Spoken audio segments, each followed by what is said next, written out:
siz nəsə icra olunmamasının da səbəbi valideyni qarşı tərəfi hər dağada bu ifadəni söyləyir ki, uşaqlar xəstədir, uşaqlar istəmir ananı və dünənləri mən məhkəmədə ona bir sual verdim ki, qarşı tərəfə. Bəli, qarşı tərəfə ki, biz gəl bir dənə bu cür addımı ataq, həm də sən də rahat olasan, həm qarşı tərəf də rahat olsun, bu məsələyə son qoyulsun.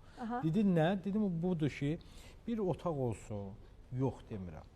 Gəl adı nədir, şəhərə, uşaqları sən götür, bu xanım da gəlsin, şəhərdə bir uşaq əyləncəsində uşaqları gəzdirək. Uşaqlar qoy görək anana qarşı nə cürdür, ananı istəyəcəkmi, istəməyəcəkmi.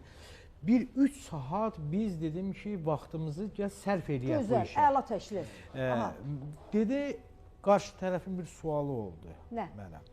Dedim, mən razıyam. Allah yolunda dedim, razıyam. Nə sual oldu? O reklamlardan sonra deyərsiniz də o sual.